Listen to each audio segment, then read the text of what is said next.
اور وہ واشی کون تھا؟ قاتل حمزہ. اوئے ہوئے. حمزہ نبی علیہ السلام کے صرف چچا نہیں تھے بلکہ بھائی بھی تھے، دو شریک، اور ہم عمر بھی تھے، دوست بھی تھے. واشی کو حضرت بلال نے سفارش کروائی کہ یا رسول اللہ میرے کہنے پہ معاف کر دیے جائے. واشی پیش ہوا، فرمایا واشی یا رسول اللہ قاتل حمزہ یا رسول اللہ تیرا ایمان قبول ہے، لیکن کیا تو ایسا کر سکتا ہے کہ اپنی شکل مجھے نہیں دکھا؟ اوئے ہائے ہائے. یہ وہ شخص ہے جو حریص علیکم بالمؤمنین رؤوف الرحیم ہے، لیکن چچا کے معاملے میں، اور وہ چچا ایسا نہیں جو صرف چچا ہی تھا، وہ دین کا مجاہد تھا، دین کے لیے کنٹریبیوشن تھی. اور میں آپ کو علا وجہ بصیرت کہتا ہوں کہ حضور کی وفات کے وقت اگر حضرت حمزہ زندہ ہوتے، خلیفہ اول حضرت ابوبکر نے نہیں ہونا تھا، حضرت حمزہ نہیں ہونا تھا. اس کا لاجیکل ثبوت یہ ہے کہ غزوہ بدر میں مسلمانوں کا لیڈر کون تھا آرمی کا؟ حضرت حمزہ.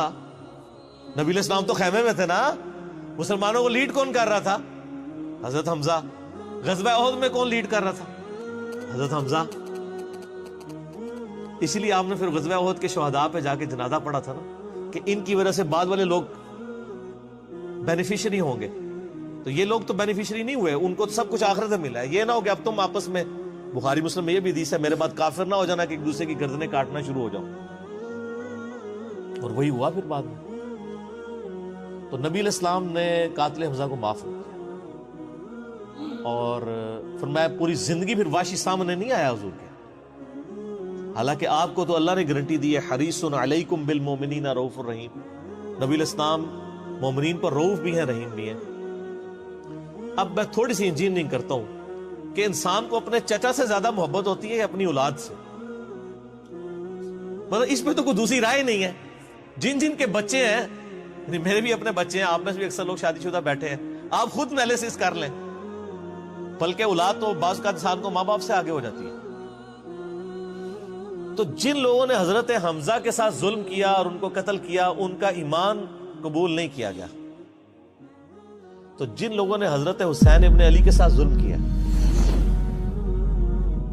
یا حضرت علی ابن ابی طالب کو تکلیفیں دی ہیں جو حضور کے بچوں کی جگہ تھے، ان کے بارے میں آپ ایکسپیکٹ کر سکتے ہیں کہ نبی الاسلام کے دل میں ان کے بارے میں کوئی محبت کے جذبات ہو؟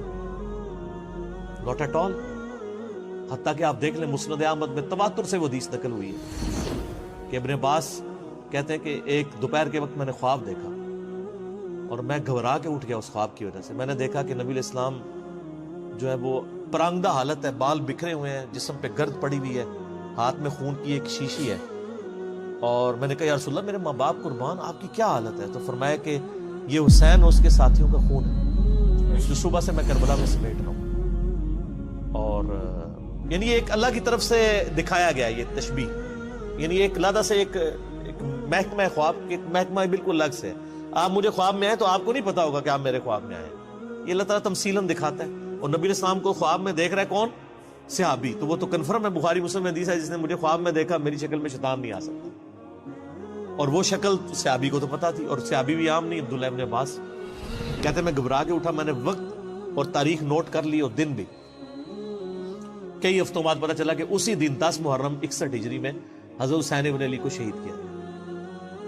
تو حسین ابن علی کی وفات کے اوپر یہ ابن عباس کو خواب میں آنا حضور صلی اللہ علیہ وسلم نے انڈیکیٹر دے دیا نا. اسی حدیث کو نقل کر کے اسماعیل دہلوی، جس کو دیوبند اور اہل حدیث جو اس وقت پریکٹیکلی یعنی ایک سمجھ لیں کہ یزید کے ٹھیکیدار بنے ہوئے ہیں اس کے دفاع کے اوپر، ان کے مشترکہ امام ہے اسماعیل دہلوی، شاہ ولی اللہ دہلوی کا پوتا.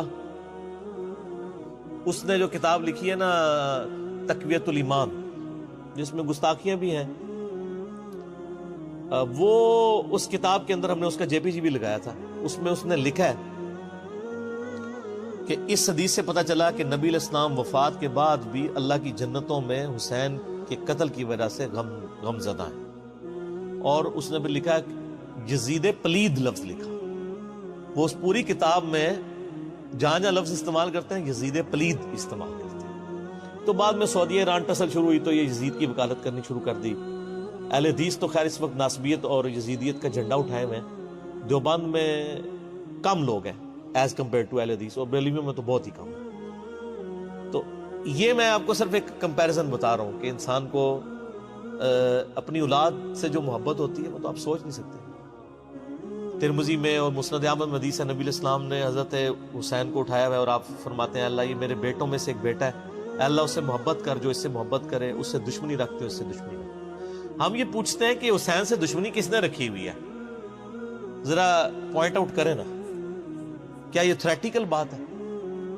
تھی نا دشمنی، آج تک ہے، اس زمانے میں بھی تھی، تو وہ ان لوگوں کو پھر ان کے ساتھ کیا معاملات ہوں گے؟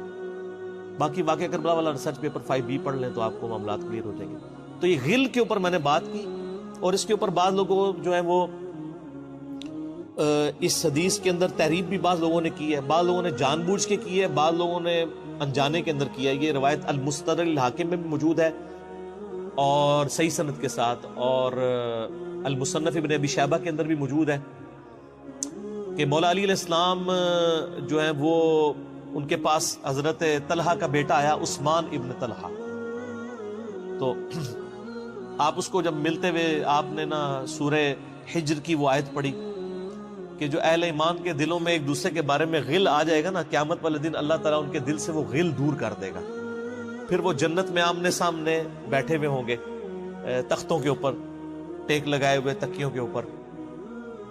تو انہوں نے کہا کہ میں اللہ سے امید کرتا ہوں کہ یہ آیت میرے، طلحہ اور زبیر اور عثمان ابن عفان، ان 3 بندے اور چوتھا میں، یہ آیت ہمارے بارے میں ہے کہ اللہ تعالیٰ ہمارے دلوں میں جو ایک دوسرے کے لیے میل آ گیا قیامت والے دن وہ دور کر دے گا اور ہم ایک دوسرے سے راضی ہو جائیں گے۔ ظاہر ہے مطلب وہ تکلیفیں تو پہنچی تھی نا حضرت علی کو، مطلب کئی لوگوں سے تکلیف پہنچی، بل آپ نے ان کو ایک کلین چٹ دے دی کہ میں اللہ سے امید کرتا ہوں کہ ان لوگوں کے بارے میں یہ آیات ہے کہ اللہ تعالیٰ ہمارے دلوں میں ایک دوسرے کی نفرت ختم کر دے گا، جو اگر دنیاوی وجہ سے، دنیاوی طور پر کسی دینی وجہ سے آئی ہے۔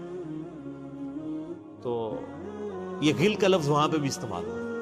اب ڈاکٹر اسرار صاحب رحمہ اللہ تعالیٰ، چونکہ ان کی حدیث کی فیلڈ نہیں تھی، انہوں نے یہ جب سورہ ہجر کی آیات آئیں، اس پہ میرا مسئلہ نمبر 116C بھی ریکارڈڈ موجود ہے، انہوں نے نا اس میں حضرت معاویہ کا نام بھی لے دیا کہ میں اللہ سے امید کرتا ہوں یہ میرے اور معاویہ کے بارے میں ہوگا۔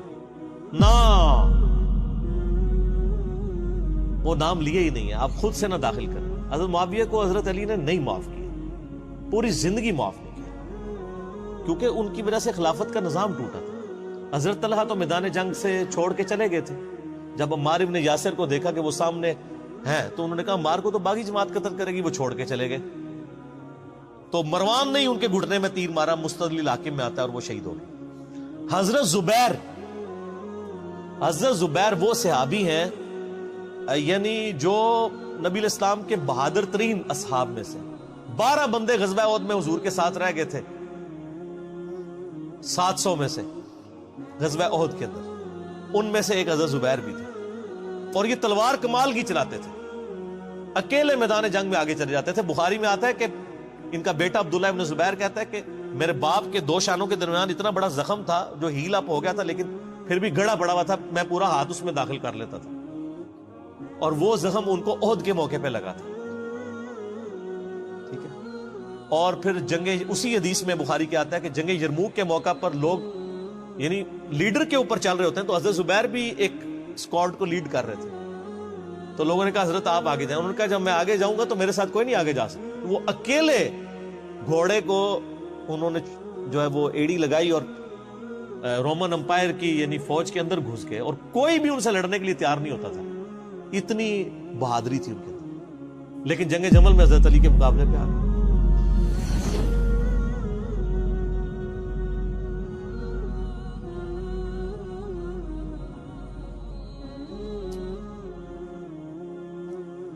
اس تکلیف کا کوئی اندازہ نہیں کر سکتا۔ حضرت حسن ابن علی نے بتایا مولا علی سے کہ بھئی حضرت زبیر آئے ہیں، تو حضرت علی نے کہا کہ رکو میں خود چاہتا ہوں۔ گئے، کہا زبیر یاد ہے وہ دن جب نبی علیہ تم مجھ سے بڑا پیار کر رہے تھے، پھوپھی ذات تھے نا، نبی علیہ السلام کی پھوپھی کے بیٹے ہیں حضرت زبیر، بن عوام رضی اللہ تعالیٰ. تو حضور نے تم سے ایک بات کہی تھی کہ تم علی سے اتنی محبت کرتے ہو, ایک دن آئے گا کہ تم تلوار لے کے علی کے خلاف کھڑے ہو جاؤ گے. تو تم نے کیا کہا تھا کہ یا رسول اللہ میں علی کے خلاف کھڑا ہوں گا؟ فرمایا ہاں, تم اس وقت ظالم ہو گئے. تو حضرت زبیر جو ہے وہ ان پہ غشی طاری ہو گئی گھوڑے کو, یعنی وہ حضرت علی کا پھر سامنا بھی نہیں کر سکے, میدان جنگ سے واپس چلے گئے. تو بعد میں حضرت علی کے فوجیوں میں سے ایک بندے نے جا کے پیچھے ان کو دھوکے سے قتل کر کے, تو حضرت علی نے کہا کہ زبیر کے قاتل کو میں دوزخ کی بشارت دیتا ہوں, کیونکہ زبیر جنتی تھا.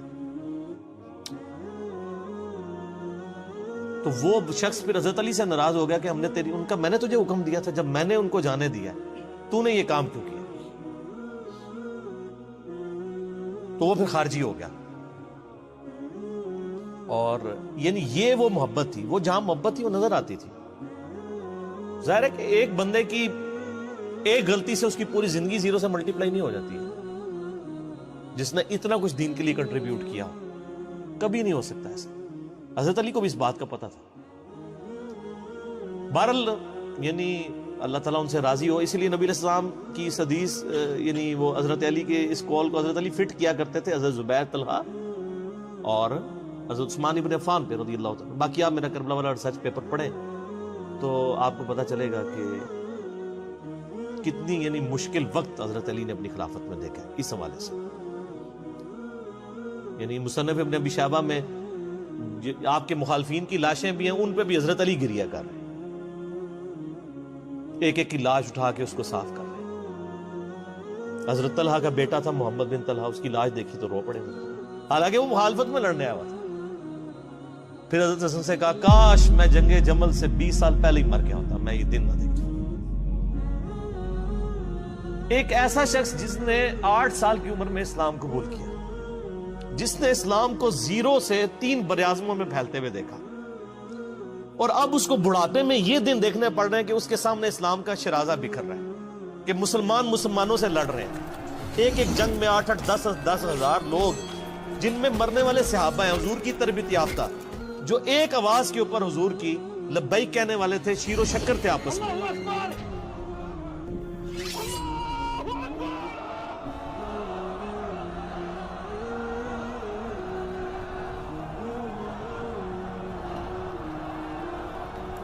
آپ اندازہ کر سکتے ہیں.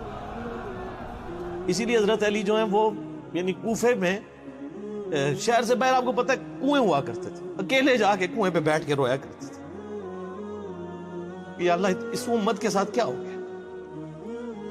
کوشش کرتے رہے, اینڈ رزلٹ یہ ہے کہ وہ خلافت کا نظام. اسی لیے مصنف ابن ابی شیبہ میں آتا ہے کہ آپ نے فجر اور عشاء کی نمازوں میں قنوت نازلہ پڑھی, اللہم علیک بمعاویہ واشیاءہ, اے اللہ معاویہ اس کے شیعہ کو برباد کر, علی اور اس کے عمرو بن عاص اور اس کے شیعہ کو, ابا سلمی اور اس کے شیعہ کو, قیس اور اس کے شیعہ کو برباد کر.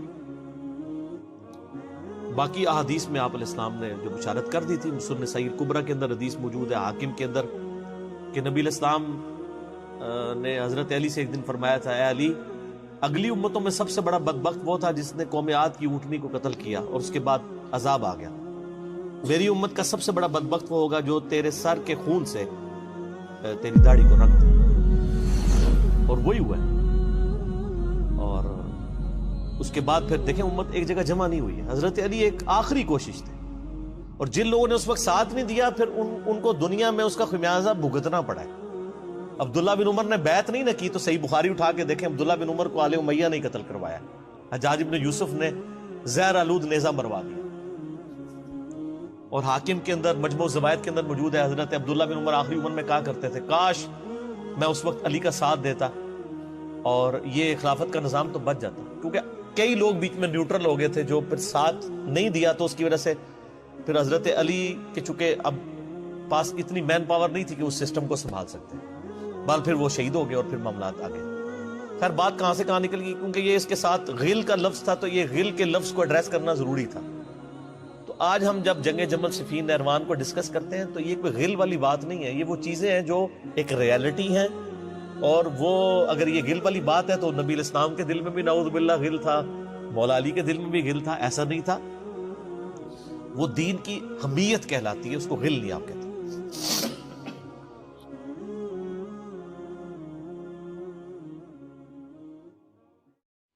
واقعہ کربلا اس سے ریلیٹڈ نہیں ہے کہ جی ان کے اوپر پانی بند ہو گیا، ان کے اوپر ظلم ہوا، کتنے بندے شہید ہوئے. یہ سیکنڈری چیز ہے. اصل چیز ہے کربلا ہوئی کیوں نبی علیہ السلام کی محنت کو 50 سال کے اندر اس لیول تک پہنچا دیا گیا کہ ہزاروں صحابہ زندہ ہیں اور نبی صلی اللہ علیہ وآلہ وسلم کی پوری اولاد ذبح کر دی جاتی ہے. ہم تو یہ کہہ نہیں رہے کہ کیسے ذبح کیا انہوں نے، آری چلائی تھی یا تلوار چلائی تھی. یہ تو واقعہ کربلا تو سب کو پتہ ہے، ان کی شہادت بھی سب کو پتہ ہے. جامعہ ترمذی میں حدیث ہے حسن و حسین جنتی نوجوانوں کے سردار ہیں اور ان کی والدہ جو ہے وہ جنتی عورتوں کی سردار ہیں. اور المستدرک الحاکم میں حدیث ہے حسن و حسین جنتی نوجوانوں کے سردار ہیں اور ان کے والد ان سے بھی بہتر ہیں. تو یہ تو ڈیفینٹ حدیثیں ہیں، یہ تاریخ تو نہیں ہے، نبی علیہ السلام کے فرامین ہیں. تو ان کی موجودگی میں ان کے ساتھ یہ کچھ کیا جائے تو ہم نٹی گریٹیز میں نہیں پڑھتے، ہم اس تھیم کے اوپر کہ یہ کون سی چیز تھی جس نے خلافت راشدہ کو ملوکیت میں بدل دیا، ہم اس تھیم کے اوپر بات کرتے ہیں. ہم کہتے ہیں چھوڑ دیں، بندے ہندے چھوڑیں. الٹیمیٹلی کیا نکلا ہے، کس کی وجہ سے ہوا ہے، وہ تو احادیث کی کتابوں میں موجود ہے. ہم کب کہہ رہے ہیں خفیہ کیمرے لگا گئے جی کس نے گولی پہلا تیر کس نے چلایا، یہ وہ. ہم تو بتا رہے کس کے دور حکومت میں ہوا اور ان کا اپنا کردار کیا تھا، اس کو کس طریقے سے لا کے تخت پہ بٹھایا گیا. وہ ساری کی ساری چیزیں تو سامنے ہیں. وہ تاریخ کی کتابیں نہیں ہیں، حدیث کی کتابیں ہیں. اگر آپ کہتے ہیں کہ بخاری مسلم سے ہم نے صرف رفع الیدین کی حدیثیں لینی ہیں یا ایمانیات کی حدیثیں لینی ہیں اور باقی جو بخاری اور مسلم میں آل امیہ کی بدماشیوں کو ننگا کیا گیا ہے وہ ہم نے نہیں لینی ہے، تو سر پھر آپ اپنے آپ کو کلیئر کٹ، پھر ہم آپ سے واقعہ کربلا نہیں ڈسکس کریں گے، حجیت حدیث میں بات کریں گے. آپ کو اپنے آپ کو منکرین حدیث کہنا پڑے گا. یہ آپ اسکروٹنگ کیسے کریں گے؟ اس سے بڑی بات مجھے یہ بتائیں کہ عظمت صحابہ بڑی چیز ہے یا عظمت محمد رسول اللہ صلی اللہ علیہ وآلہ وسلم؟ تو بریلوی یہی تو رونا رو رہے ہیں. وہ کہہ رہے ہیں کہ قرآن میں تھوڑی آیات ہیں. آپ پھر مڑ مڑ کے پڑھتے ہیں قل انما انا بشر مثلکم، اس میں تو نبی علیہ السلام کی تنقیص ہو رہی ہے. تو ہم ان کو کیا کہتے ہیں کہ تنقیص مقصد نہیں، نعوذ باللہ، نہ ہو رہی ہے.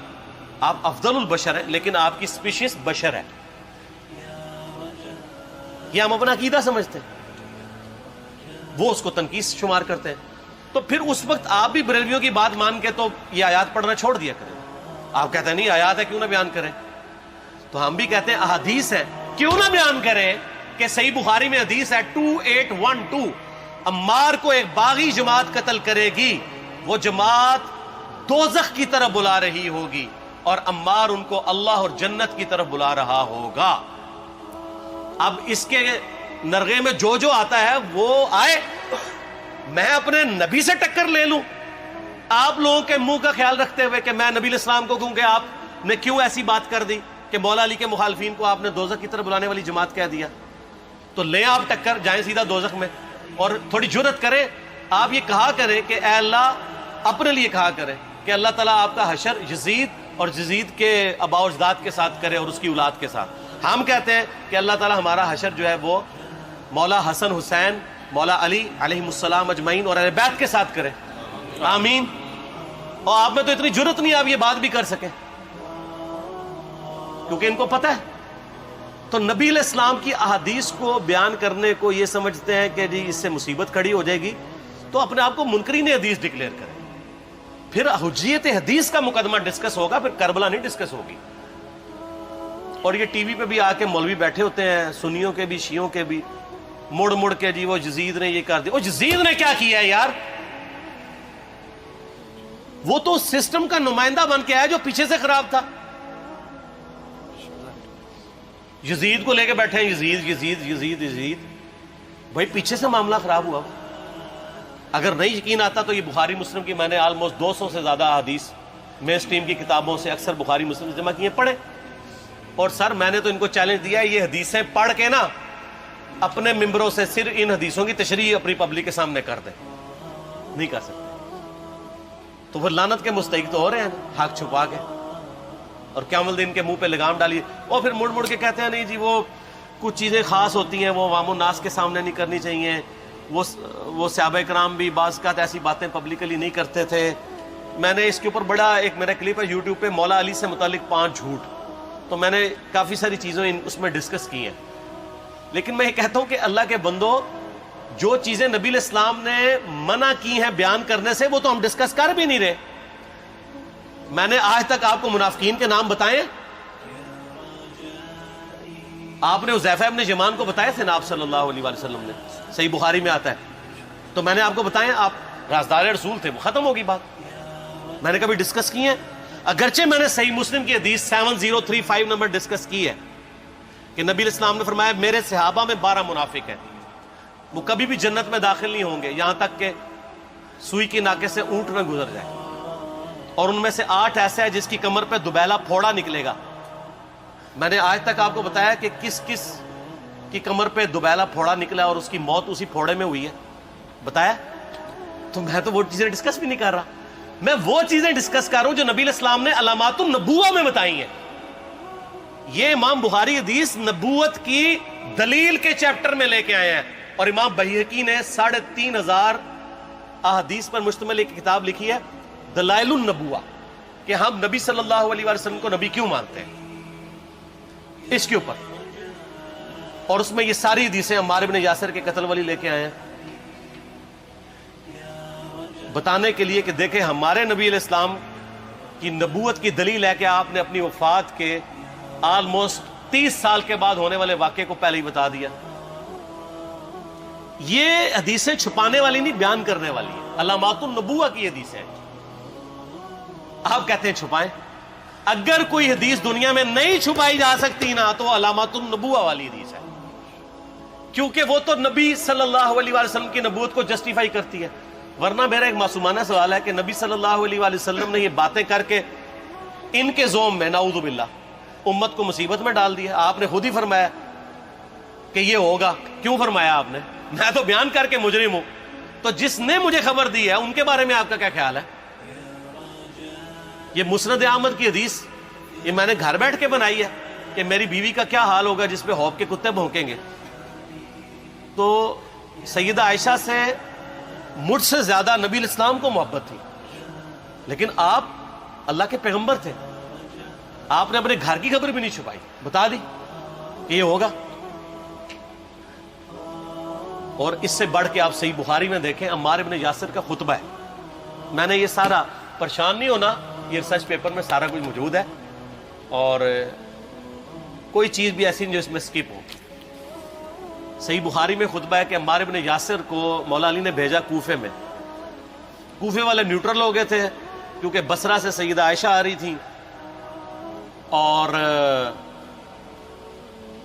وہاں پہ انہوں نے کہا نہ ہم سیدہ عائشہ کا ساتھ دیں گے نہ مولا علی کا دیں گے. تو عمار بن یاسر کو تیار کرنے کے لیے، یعنی وہاں کے جو عوام تھی اس قتال کے لیے، مولا علی نے بھیجا.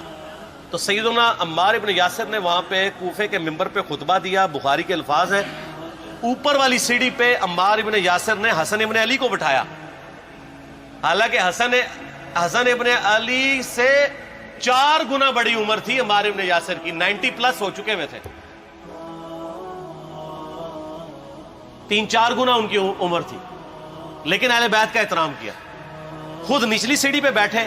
بخاری کے الفاظ ہیں کہ اے لوگو، اللہ نے تمہیں آزمایا ہے، ایک طرف دنیا اور آخرت میں تمہارے نبی کی بیوی ہے سیدہ عائشہ، دنیا اور آخرت میں، یعنی عزت اپنی جگہ قائم.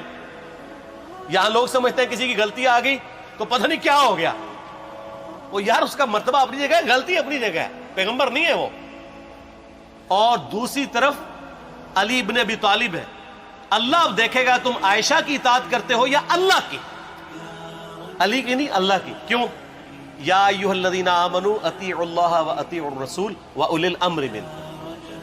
ان کا اولو الامر مولا علی ہیں، ان کی اطاعت واجب ہے. یہ اللہ نے آزمایا ہے کہ اللہ کی اطاعت کرتے ہو یا عائشہ کی.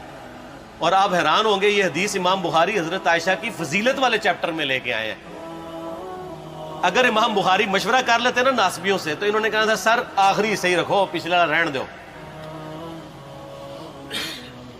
بلکہ پچھلے والا رکھو آخری والا رہن دو، کہ عائشہ دنیا اور آخرت میں. وہ حدیث گھڑنے کا میں آپ کو طریقہ بتاتا ہوں، کاٹ چھانٹ کرنے کا. وہ آدھی حدیثیں لکھتے ہیں نا، آدھی حدیث ایسے لکھتے ہیں امام بخاری کہ سیدہ عمار ابن یاسر نے خطبے کے دوران فرمایا کہ سیدہ عائشہ دنیا اور آخرت میں تمہارے نبی کی بیوی ہے، بس۔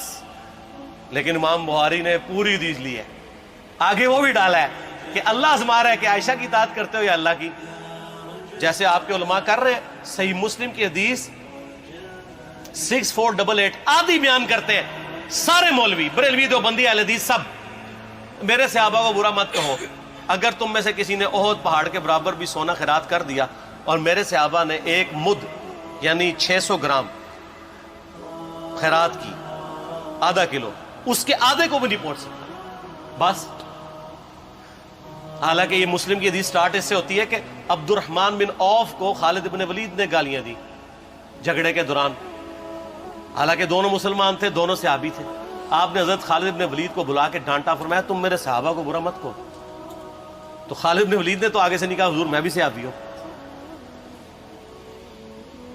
ان کو پتا تھا کہ عبد الرحمن بن عوف نے اس وقت اسلام قبول کیا جب اسلام کا مطلب تھا مار، تکلیف اٹھانا، اور خالد بن ولید نے گولڈن پیریڈ میں صلح حدیبیہ کے بعد اسلام قبول کیا۔ میں اب تم لوگ یہ کر رہے ہو، تم لوگ اگر احد پہاڑ کے برابر بھی سونا خیرات کر دو، یعنی صلح حدیبیہ کے بعد والے لوگ میرے ان کے برابر نہیں ہو سکتے۔ اور جو فتح مکہ پہ معافی مانگ کے مسلمان ہوئے ہیں طلقاء، مؤلفۃ القلوب، آل امیہ، ان کا تو لیول ہی کچھ نہیں ہے۔ یہاں تو خالد بن ولید کے بارے میں یہ بات کی جا رہی ہے، اور پھر وہ مؤلفۃ القلوب اپنے زمانے میں ممبروں پہ سب و شتم کروائیں سیدنا علی پر، تو سب سے پہلے تو ان کو کہنا چاہیے جن کے بارے میں حدیث تھی کہ تم صحابہ کو گالی مت دینا۔ ہم نے تو خیر کبھی دی بھی نہیں ہے۔ اور میں یہ آخری جملہ ان کو ایسا بولتا ہوں کہ جو ان کے دماغ تک ڈرل کر جائے گا کہ آل امیہ نے جو کچھ اپنے دور کے اندر سیدنا علی کی گستاخیاں کی ہیں نا، ہم نے تو ویسی کوئی ایک گستاخی بھی آل امیہ کے بارے میں نہیں کی ہے۔ میں نے آج تک آل امیہ کے اوپر بائی نیم کسی کے اوپر لعنت کی ہے؟ حالانکہ یہ مولا علی پہ کرتے رہے، یہ ہے لعنتی خود ہو گئے نا، جب مولا علی پہ لعنت کی تو لوٹ آئی۔ مسند ابی اعلیٰ میں صحیح سند کے ساتھ حدیث موجود ہے، مسند احمد میں بھی موجود ہے کہ سیدنا علی کو جس نے گالی دی اس نے رسول اللہ کو گالی دی صلی اللہ علیہ وسلم۔ جب ام سلمہ نے کہا تھا، شیخ زبیر صاحب نے اس کو تحکیم میں صحیح لکھا ہوا ہے فوٹ نوٹ کے اوپر، کہ لوگوں تمہارے ممبروں پر رسول اللہ کو گالیاں دی جاتی ہیں، تو انہوں نے کہا معاذ اللہ، ہم کب کہیں گے، ایسا نہیں ہو سکتا۔ تو ام سلمہ نے کہا تم لوگ علی اور اس سے محبت کرنے والوں پہ گالی گلوچ نہیں کرتے ہو کیا؟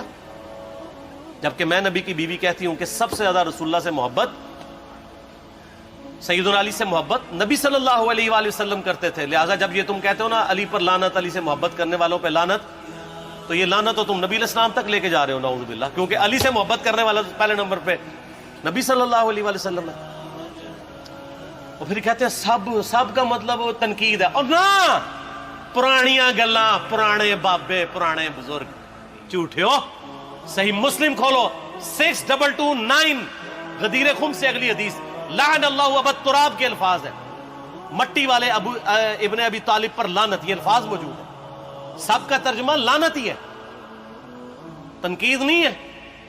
اچھا پھر میرا معصومانہ سوال ہے کہ اس کا مطلب ہے صحابہ پہ تنقید کرنا اچھا کام ہے؟ کہیں گے نہیں، تو بتاؤ یہ برا کام کون کرتا تھا؟ شیعہ کا ابا کون ہے؟ رافضیوں کا ابا کون ہے؟ آل امیہ۔ تو لہذا شیعہ نو میں کہنا کہ تسی شیخین کے اوپر بکواس اور تبرہ کرنے کی بجائے نا، آپ لوگوں کو حقائق بتائیں کہ ٹوٹی کمند کہاں۔